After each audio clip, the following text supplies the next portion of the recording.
everybody, and thank you for joining our webinar today on technology buying for marketers, best practices for picking the right vendors. My name is Michael Greene, and I'm the Director of Research at AudienceScience. We're an enterprise digital marketing technology company. And I'm very happy to be joined today by our guest speaker, Bert DuMars, VP and Principal Analyst at my former employer, Forrester Research. Bert serves CMO professionals and has a long and storied career both in marketing and in IT, making him especially suited for today's topic. Prior to joining Forrester, Bert was VP of Digital and E-commerce for Newell Rubbermaid. He's also served in a variety of capacities for big bureaucracies that you may know, like the U.S. Treasury Department and the IRS. So Bert is well suited to discussing today's topic. So today, we want to talk a little bit about some really great research we recently conducted for Forrester. As many of you are personally experiencing, marketing organizations are buying more technology than ever. In fact, a recent study by Forrester found that CMOs spend nearly a quarter of their budget on technology today. In fact, that probably vastly understates how much marketers are spending, as many technologies from media execution to audience data management are in fact oftentimes hidden inside various other fees that marketers pay for things such as media or agency services. But regardless, it's fairly clear that marketers today are buying more technology than ever. And this isn't a trend as digital continues to grow for most organizations that's going to slow down anytime soon. So we at AudienceScience wanted to know, as marketers look to buy more and more technology and technology becomes more important for their business, what can marketers do to make sure they're picking the right technology vendors and getting the most out of the relationships that they have with those vendors? So with that, I'll turn things over to Bert, who's going to discuss a little bit about how we conducted this research. Michael, thank you very much. And I want to thank Michael Greene and AudienceScience for having me today. This is an area that's near and dear to my heart and one that I'm really interested in, and as well as one I actually participate in, the role of being really a marketing technologist, or that hybrid role between the CMO and CIO. And when AudienceScience and Michael asked me to do this research, I was really excited to delve into it. We actually talked with 12 marketing executives and 11 IT executives, and I spent an hour minimum with each of them. Sometimes some of those conversations actually went longer than an hour, and they were very insightful into how different marketers and different IT executives at a variety of different organizations were dealing with best practices in buying technology. This is a really hot topic right now because marketers, as Michael was saying, like never before, are buying more technology to reach and engage with their customers. And it's important that you have a well-thought-out process and a well-thought-out methodology for really reviewing, technology vendors and working with your IT organization. And that's what this research was all about. We're going to be diving deep into what they're doing well, what lessons they've learned, and what pitfalls to avoid. So with that, I'm going to turn it back over to Michael, and we really appreciate you being here for this webinar today. Great, thanks, Bert. So before we dive into the details, just wanted to share some of the high-level findings of what we discovered from these in-depth interviews with both marketing and IT professionals. I think the first thing that we found, and frankly wasn't a massive surprise, but I think the acceleration of this trend was heartening for me personally, was that companies are looking to take back more control of their technology decision-making. I think most of you on this call have probably, if not currently, at some point in your marketing careers, left a lot of the technology decisions to your agency. And why not, right? They dealt with a lot of clients. They had a lot of in-house expertise.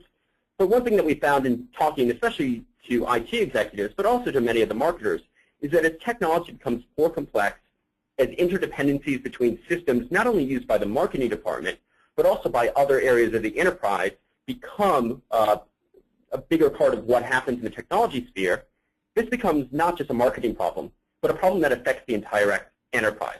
And as such, we're seeing companies and marketing departments in particular move to take back more of this technology control. But with that in mind, and that leads us to our second finding, is that marketers' current technology purchasing and management processes, frankly, have a lot of room for improvement. The reality is that when it comes to buying technology, despite the fact that marketers are buying so much of it, it's still fairly new. Even if we look at the world of digital, still a fairly young discipline. While colleagues in IT, finance, HR, operations have had decades of experience working together to buy technology-related products and services, for marketers, much of this is fairly new. So the processes that marketers go through to both find the right technology vendors and ensure that they onboard and integrate those technologies appropriately have some room for improvement, and we'll talk a little later about what some of the best practices are around that. But I think most importantly, and to kind of get ahead of ourselves here, is to say that what we did find is that marketers who created clear enterprise processes that involved multiple different parts of the organization seemed to get better business results and ran into fewer big problems from these technology relationships. Bert will share later some of the horror stories that he heard from marketers and IT professionals about what happened when they didn't go through a clear and disciplined process. But certainly those that had clarity, had gone through this process multiple times, tended to be happier with those relationships that they ended up with. So ultimately, on this theme of marketers taking back control, we gathered a bunch of data from these marketers to support this. So Bert, why don't you walk us through some of the findings that you got from your survey of a bunch of marketing and IT professionals? Sure. Thanks, Michael. So when we see marketers taking back control, we're seeing them also, their partnership with IT is growing as well. And that has not always been the greatest relationship in the organization. And if you look back in time, especially over legacy systems, CRM systems, the marketing IT, sometimes there was more tension than there was partnership. But marketers today and IT leaders today understand that with marketers needing more technology to do their job successfully and to help build their brands, they need a strong partnership with IT, and working together, they can actually accomplish a lot. So marketers marketers also realize they don't know everything as well on the technology side. Even if you look at cloud-based solutions, where do those cloud-based solutions actually integrate with the back-end systems?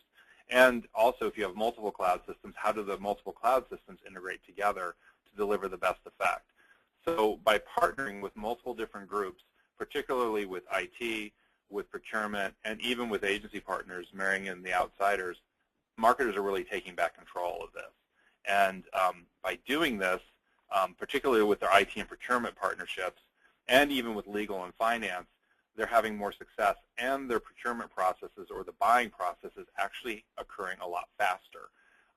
By bringing everyone together early, they have more success, they move quicker, and they can get what they want and implement it much quicker. So Michael, let's go to the next slide. So, and the other thing is that they are preferring to actually pay for the technology, and not just outsourcing that. So they actually want to control that. All the marketers I talked to said they had experience in the past of outsourcing technology purchases, and what they all said is that it limited their flexibility. It limited their flexibility to be able to change agency partners or even to change technology partners. So they felt that if they actually owned that relationship directly with the technology vendor, it gave them a lot more flexibility going forward. It didn't mean that they were not going to work with that agency partner that they had who was helping them with creative and branding for years to come, but they always wanted that flexibility in the case that they said in particular that the agency partner's talent would move or leave and move off to other places. Because it's a lot of marketers work together with people. It's a people-to-people business, especially in creative and branding. And so they wanted to have control over their technology, what they bought, how they used it, and then how it was paid for. What was the pricing model? So that was really important to them. Let's go to the next slide, Michael.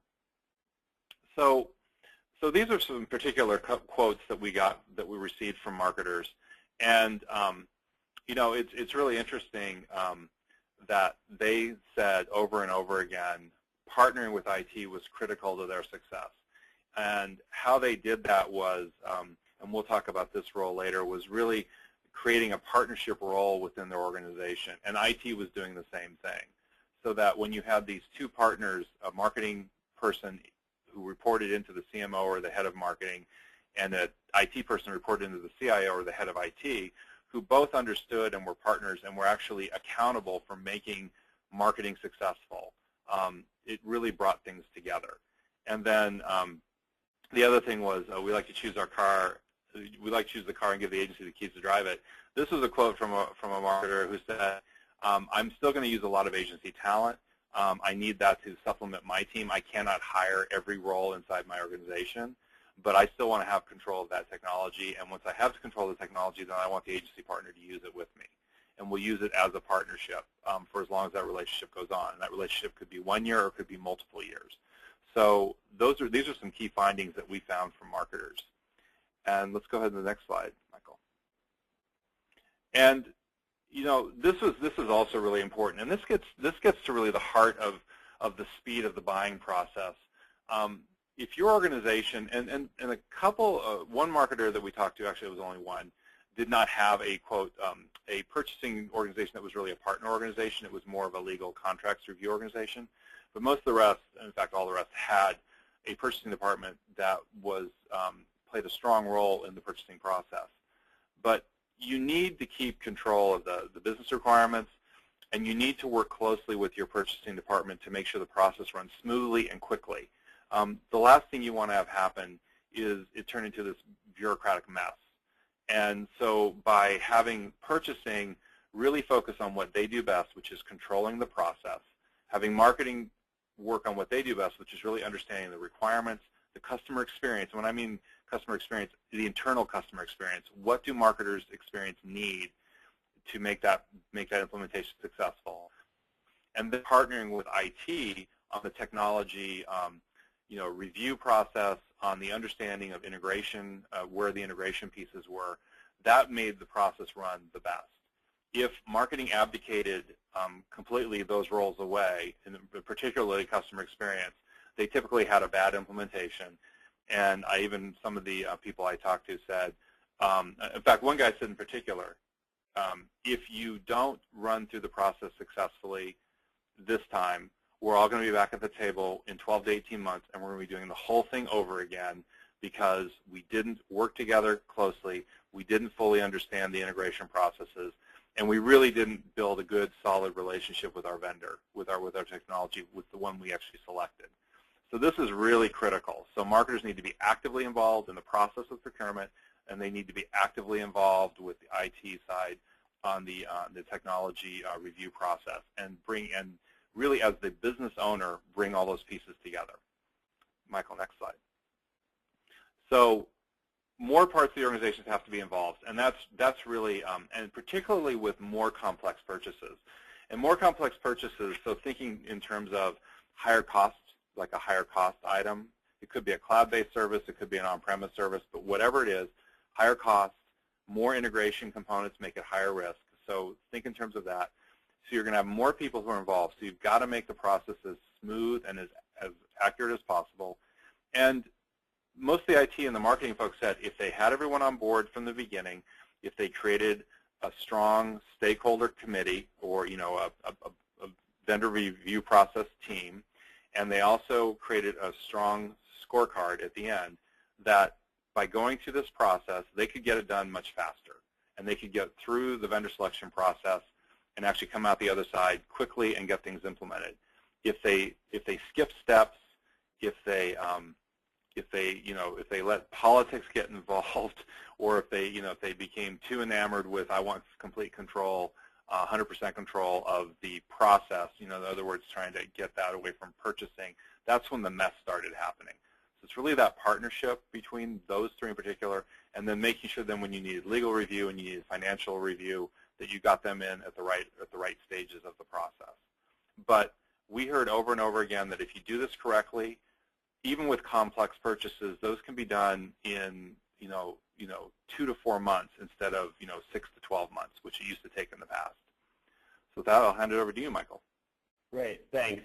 And I think just to echo those sentiments, the thing that we found again and again is it did come back to process, right? And consistency of process and making sure steps weren't skipped was essential to actually getting faster implementation and faster decisions.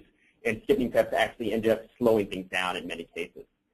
So what did we find? I think an ultimate takeaway that we had is some patterns repeated themselves across these conversations. And I think they formed 6 things that every marketer can do to build a better process and ultimately get better tech vendor decisions and implementations. So number 1, to avoid being redundant, is the consistency of process matters, right? It's all about avoiding mistakes and making sure that by not skipping steps, you're actually in the long run keeping the process as speedy as possible. But ultimately, it all started for most of the marketers we spoke to with a business case. And that's probably no surprise to any marketer on the phone. Very hard to get any kind of investment, whether it be small and especially large, unless there's some kind of concrete business case. But I think one of the things we heard again and again, and we'll dive a little bit deeper later in this webinar, is that this business case needs to consider both the immediate needs of the brand, but also need to think long-term, especially for larger purchases. We had one marketer talk about, to echo a point that Bert made earlier, that unless they were really thinking about what their technology needs would be 2 years, 3 years down the line, they found themselves going back to the drawing board, having to find new solutions, pick new vendors within 6 to 12 month time period. So having that long-term vision of what the strategy is going to be is essential before you even really begin formulating your requirements and diving into the selection process. Speaking of formulating requirements, one thing that we consistently heard, especially from the IT side, was the need for better, more detailed requirements. Let's face it, as marketers, most marketers don't have an incredibly complex array of technology skills. That's why we have IT departments inside our organization. So really learning how to use IT for their expertise, learning how to vet both the back end of these technologies that you may be purchasing, but also those integration challenges very early on in the process, actually prevented costly mistakes, and it helped speed up that integration process ultimately. The fourth thing that we heard from every marketer is that it's not just about involving IT early, but also finding the right role in the process for other stakeholders inside the enterprise. Bert spoke about the role that purchasing procurement organizations can play in terms of really being able to drive and control the administrative tasks of those processes, and maybe even handling some of the more complex tasks like negotiation and legal towards the end. They have an important role to play, but as do legal and finance. So we'll talk a little bit about later where they exactly fit inside the process and how involving them just at the key times when they're really needed can help keep you on track and keep the process as speedy as possible. The fifth is really about prioritization of needs. When I was an analyst and I was building Forrester Waves, which is the tool that Forrester uses to evaluate vendors in the space, the great thing about that tool was really it was flexible enough that clients could input their own priorities, set their own weightings to get their own results. The frustration I always had as an analyst was that it was very rare that any client actually did that. But there was a reason we did it, and because priorities do matter, and they can make a radical difference in terms of the vendors you ultimately end up selecting. So having a clear hierarchy of what are must-haves, what are nice-to-haves, and what's somewhere in between are essential to being able to accurately evaluate these vendors and should be part of everybody's standard RFP template and scorecard. And then finally, and this is a point that I know, Bert, you alluded to earlier, is this role of a marketing technologist is becoming increasingly important. We'll talk a little bit later about exactly where they fit in the organization. I know, Bert, when you kind of had this role, you at one point reported into IT, one point reported into marketing, but having somebody who has technology skill set, but ultimately goals that are well aligned with the business, we heard again and again, was essential to making sure that this process works smoothly and that the right decisions were made. So let's sum it up, right? What does this process look like? As I mentioned earlier, it all starts with that business case development. If this doesn't start first, what we heard is that it's very hard for marketers to maintain control over the process and get the results that they really need. Especially once you move on to requirement scoping and IT gets involved. IT organizations are, as many of you probably have experienced firsthand, inherently risk averse. So if they don't have a clear idea of what you're trying to accomplish as a business, what the ultimate business goals are, and those aren't really communicated clearly and socialized effectively in other parts of the organization like finance, it's going to be very difficult for marketers to really maintain that control of the process and get the end decision result that they need. So even before you go into scoping the requirements, having that business case of what you're hoping to accomplish becomes essential. As we mentioned earlier about requirement scoping, this is really where it becomes a cooperative task between marketing and IT. The need to have marketing have really well-defined features and functionality for how they're going to use the actual technology, but for IT to go out and vet if the technology is more than vaporware, more than just something that exists on a set of slides and doesn't work in reality, but also to assess how it's going to work with the other pieces of technology that may be owned by the organization.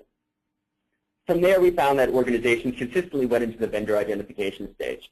This is an area where we saw that marketers had less of a concrete process than their IT peers. Again, people in IT have been doing this for decades, and most of them have a wide variety of resources that they go to again and again. But something stood out, right? The use of peer recommendations, especially among marketers, came across as especially important. We'll talk in a little bit about how some marketers in particular were using peer recommendations. But IT in particular were very heavily reliant upon industry analyst recommendations when looking for relevant vendors. And of course, that goes into the RFI, RFP process. I think the ultimate thing that we learned here was that for new and emerging categories, as many technology decisions are in marketing these days, that RFI process was very important in terms of being able to gather lots of different types of data to formulate directional opinions about what's happening in the space. Many times marketers would express that in these new and emerging categories, they simply didn't know enough to be able to go into that RFP process and be confident that they were asking all those right questions. But for more established technologies, or for vendors that marketers or IT organizations were already working with, going straight to that RFP process could really speed up the entire process and help get them to a decision sooner. And then from there, going through prioritized evaluation and then ultimately negotiation for finalizing details. And in this slide, we really see how different people inside the organization have different roles to play in part of the process. What you need to remember is that as the business owner here, it's really important that marketing is really involved from much of the beginning towards the end of that evaluation process. Maybe can take a back seat in terms of some of the things that go on in the negotiation side and the legal side, but in terms of ensuring that their business needs are catered to by this particular technology, it's essential that they're involved throughout the process. But it's also important that they could really kind of play quarterback alongside procurement in terms of bringing in people at the right points of the negotiation. I think what people noted is that when they had this kind of core team that they brought together, and the creation of the steering committee was something that we heard from multiple marketers and IT professionals as being an important part of driving this process forward. If they weren't assigning the right parts of this process to different people in the organization, that's when it got bogged down in politics, bogged down in too much process and risk aversion. So by using procurement to really drive the process, handle administrative aspects, and as well as aid with negotiation, it could really help keep the process as lean as possible, but also make sure it was consistent and that all the boxes were getting checked.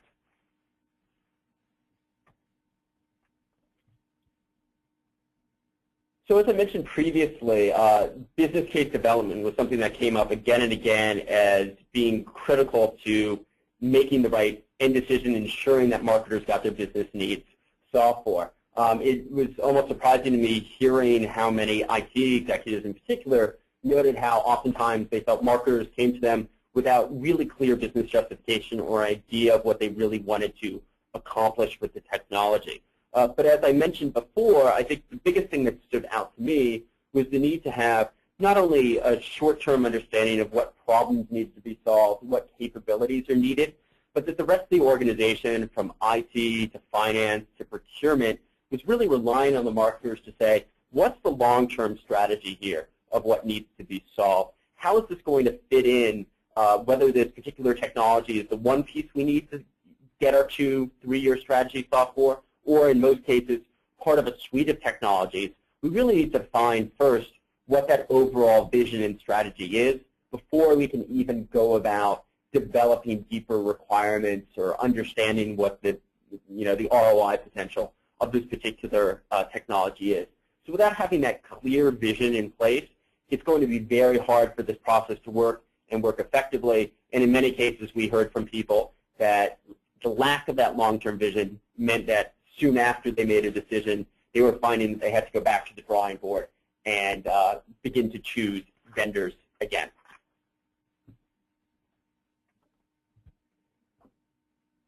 So that being said, once you get through this business case stage, good comprehensive technology requirements matter. My boss runs product at AudienceScience, and she would certainly concur with this particular statement. And this glib cartoon kind of sums it up, right? Buying a technology in many cases is an expensive, relatively long-term proposition. There's both the cost of the technology, but also it takes to integrate the technology, figure out how to make the most of the technology. So, even if you have the option contractually to ultimately, quote-unquote, return the product, you're still going to incur a lot of cost if you haven't really vetted that it has the capabilities to meet all your requirements.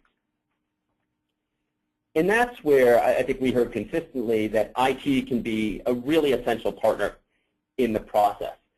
Historically, I think there's been a bit of an attitude, not necessarily even within marketing organizations, but in IT departments as well, that if IT doesn't own it, if it's not a physical piece of hardware or a piece of on-premise software, if IT doesn't have ownership of the technology, maybe they don't need to get involved, or maybe they don't even want to be involved.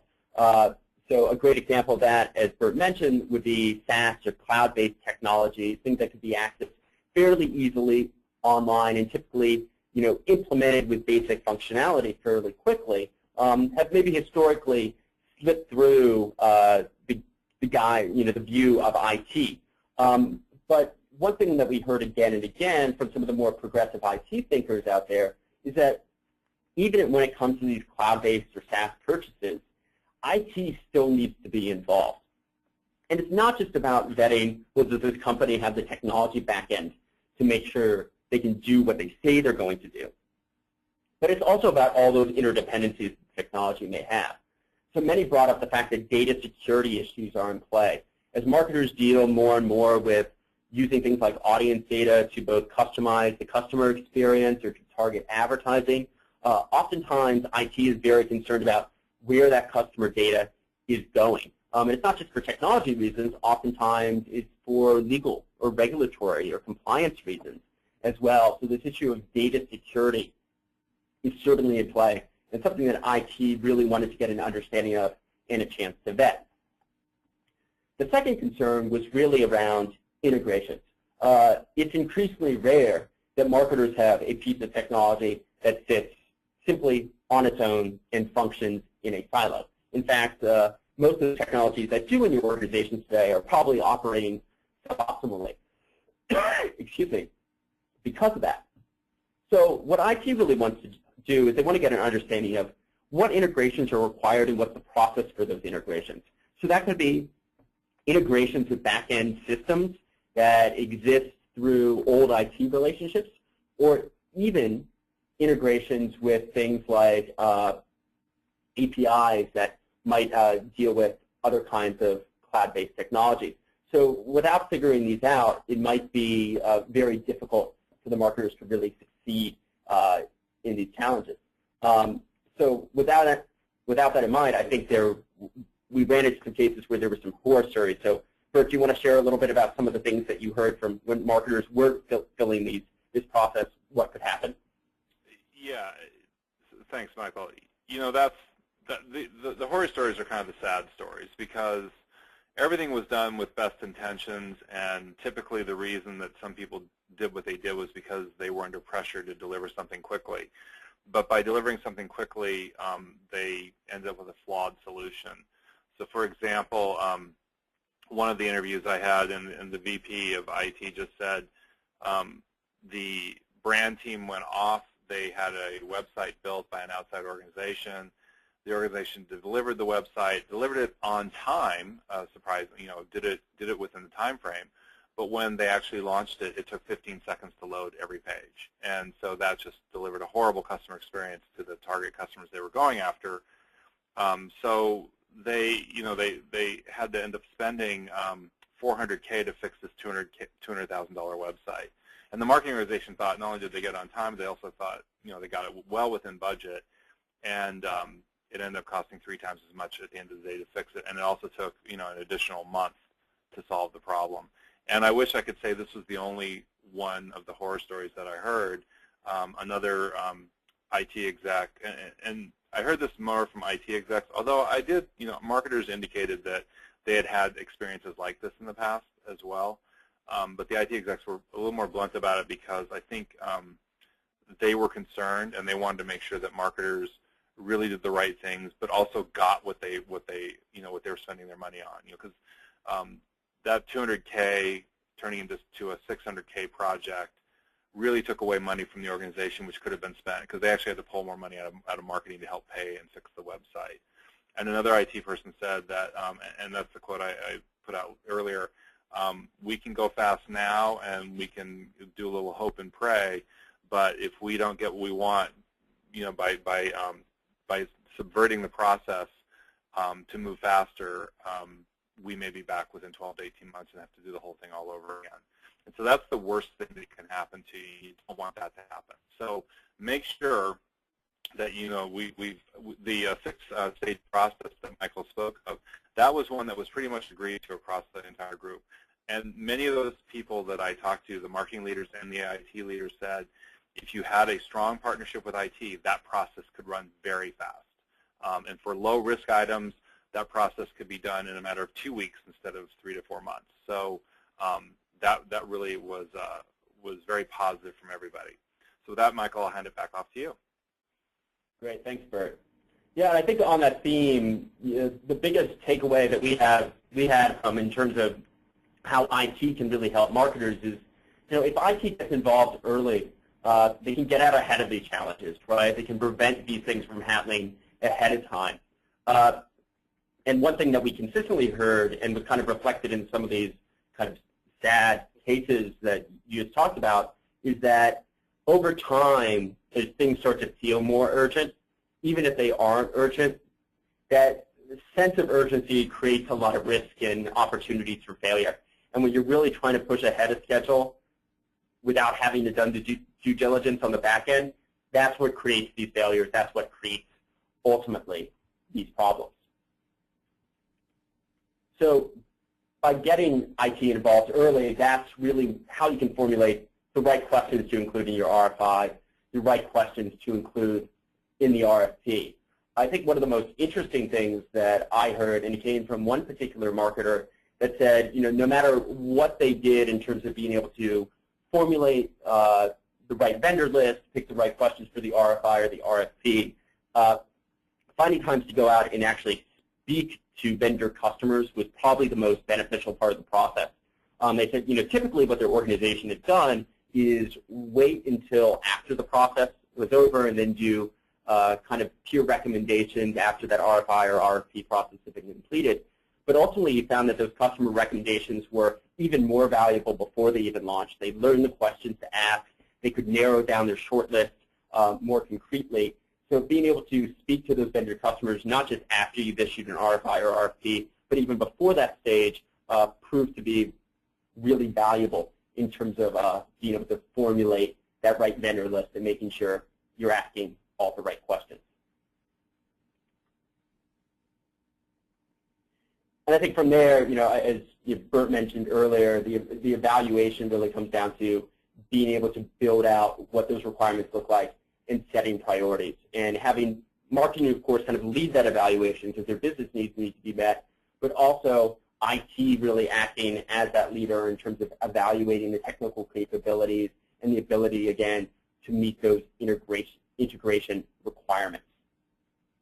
And what we found again and again is that a lot of companies were using something that looked like this on the screen, a very kind of standardized template where they were setting weightings for the various requirements they had, and we're able to give client scores. And this is something that we have kind of as an interactive Excel, and we'll be forwarding along to everybody who joined the call today.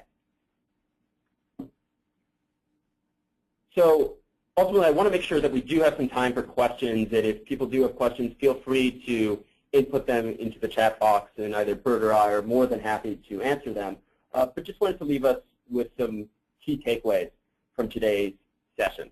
I think, as we talked about earlier, smart marketers are definitely taking back control of that technology, looking in-house, especially at their peers in IT and procurement, to really help guide them through this process. So this idea of enterprise partnership across all these different roles has really become key.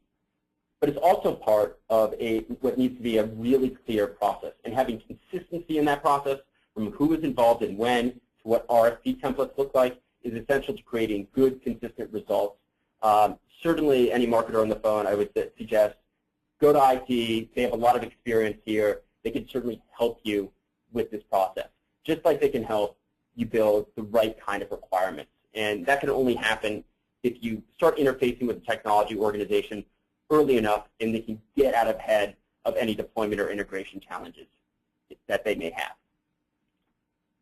So with that, I think we have a bit of time for questions. Again, if you do have a question, please include them in the text box, and we'll try to get them answered. But while people are writing, Bert, I do have a question for you. Given that you live this role, can you tell us a little bit more about this role of marketing technologists? What's their skill set? Where should they sit in the organization? Who they report into? If somebody on the phone wanted to hire one tomorrow, what should they be looking for? Yeah, thanks, Michael. Yeah, so actually I did sit in that role. It's really it's a hybrid role between marketing and IT, or the CMO and the CIO. The role can sit on either side. The role could work for the CIO, or the role could work for the CMO. I'm seeing a lot of them now reporting into the CMO, and that's because the CIO wants the technology to the technologist not only to help the CMO, but to help other marketing leaders in the organization. And what the typical role comes from is sometimes they'll have an IT background. I actually had an IT background early in my career.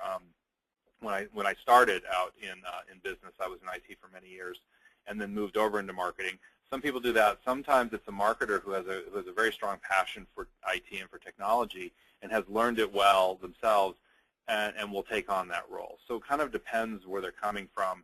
But the same thing is true. They need to have a good understanding of the technology, understanding today what's going on with cloud-based services, and also have a good sense for customer experience. And customer experience both externally facing and customer experience internally facing. Because I heard it over and over again, if you implement something, no matter if it's cloud-based or on-premise, and it's hard to use, most marketers will just balk and walk away from it, and they will not use it, which defeats the purpose of paying for it in the first place. So this role plays that. It also plays it's a little bit of a political role, because this person wants to create good relationships with all the brand marketers, but also needs to keep a good relationship with IT and the IT leaders, because you never know from an integration point of view when you're going to need access to them and putting that in place. There are several brands out there that have created these roles. Kimberly-Clark's a good example of a company that has a marketing technologist role reporting to the CMO, and other major branded companies are also creating this role. And it's an important part to make the marketing organization much more effective in this space. So, Bert, speaking of this political process, this is a kind of good relevant question. Is marketer asking, how can they build a more trusting relationship with their IT department? That's a great question. It's funny, Michael, you and I were actually at a conference together. I'm surprised enough we were there at this Brand Innovators Conference in New York a few months ago. And the CMO for L'Oreal, Mark Speicher, was speaking. And I found it really interesting. And again, it's all about personal relationship. And he told us all the story. And he said, 3 years, 2.5, 3 years ago, he and the CIO really only met during the executive team meetings, whether those, monthly and then quarterly. But beyond that, they both were just very siloed off in their functions. And they would only meet if there was an issue. He says today the CIO is his best friend. Within the executive organization, they have lunch every week.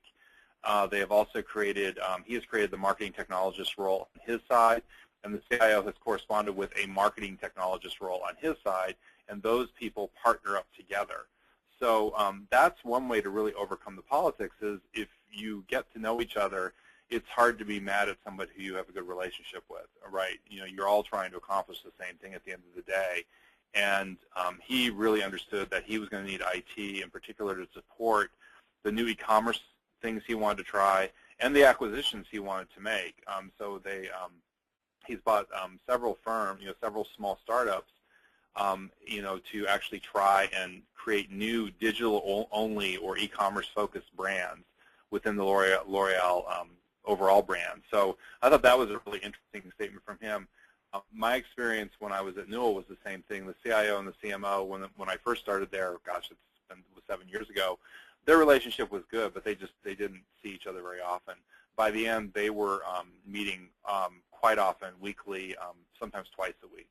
And so really that breaks down the barriers. It's just meeting and working together on projects. Yeah, makes sense. So I think that covers IT, but I think we also have some questions around what people should be asking from their purchasing teams. Should they be part of the vendor selection process? Should they be, doing evaluations on the scorecard? What exact role do they play?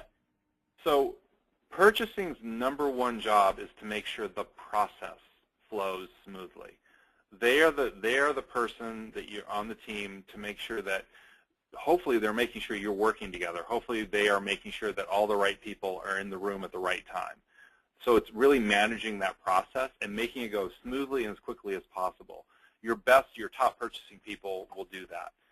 The other thing that I heard from several marketers was that purchasing was also hiring people who were digitally savvy. In other words, they had bought technology products and services over the years, primarily for IT, but really understood that space. So they understood what contracting was like and how that worked and what issues that technology vendors had versus what issues they had when it came to master service agreements and long-term contracts, because oftentimes you'll be signing 1-, 2-, 3-year contracts with some of these vendors.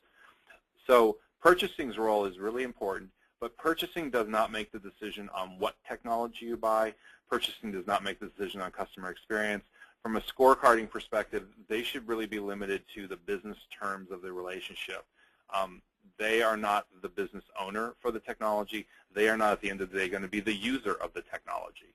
So that's really important to understand. Their role is really primarily around process. And then your IT side, which we've obviously talked about, their role is around helping you understand integration issues, understanding, as Michael said, data and privacy issues and security. And even with cloud-based services, which is really supposed to be, a one-stop shop, you still need to understand what that back-end system, where are they storing the data? Where is it located? How safe is it? Have they ever had breaches? Have they had public breaches? And that's really where you want to talk to their clients that are their case studies, and you want to talk to other clients that they didn't even recommend to you, but are using their products and services. Yeah, I think it was interesting. We had one marketer say that they go and try to find customers of a vendor on LinkedIn and then reach out to them so they can get an understanding of what's actually going on with the technology. Yeah, I heard that both from IT and from marketers, that was not that particular trick, but that was one of the things that they'll do is they'll look for the people that they don't recommend, right? Or they don't say, well, here's a case study. Well, let me find somebody who I know. Typically, they'll contact their peers at other organizations. The other thing, too, is that lots of marketers and the IT folks will, if they go to a conference where that particular vendor is having a showcase or has a booth, they will go around and find other current customers, and talk to them while they're there at a conference to learn more as well. And that also will get somebody onto the short list. It can work both ways. It can be both to eliminate somebody, but it also can be to find somebody to say, wow, the customer experience is great. Everyone really loves this vendor. Let's get them on the short list and get them to demo for us. Yeah, very interesting. So I think one more question, Bert. I think you mentioned a couple of organizations earlier that you think are doing a good job of getting IT and marketing to work together more closely. Are there companies that are doing a great job out there at putting together this entire steering committee throughout the entire process? Obviously including IT and marketing, but also getting the right role for procurement and legal. What kinds of companies seem to be excelling at that? Yeah, some of the ones, and I talked to several in the CPG space, and obviously some retailers. The CPG space seems to be really getting it from that end, and I think that's because they know that they have to create that brand relationship directly, even though the transaction is probably going to sit, the final transaction will sit with a retailer or an e-commerce player. Mm-hmm. But by having that brand engagement relationship, it's really critical to them. So they are using technologies to build the brand relationship and then to drive the people to the place where they can actually do the final transaction. And since we know at Forrester that up to 70% of every purchase, now not all low consideration purchases, but every high consideration purchase is researched online prior to them going into the physical store. That has become critical to those CPG companies. And so they have developed more streamlined processes of bringing together all the right people, getting through that as quickly as possible. Because if it's too slow, they're going to lose out on how to engage with their customers. Absolutely. Totally makes sense. Well, thank you, everybody, for joining the webinar today. I hope it was informative. If you do have any questions, feel free to reach out to myself, Michael Greene, michael.greene@AudienceScience.com, as well as Bert. You can certainly find us both on social media. And again, thank you, everybody, for your time. I hope it was informative.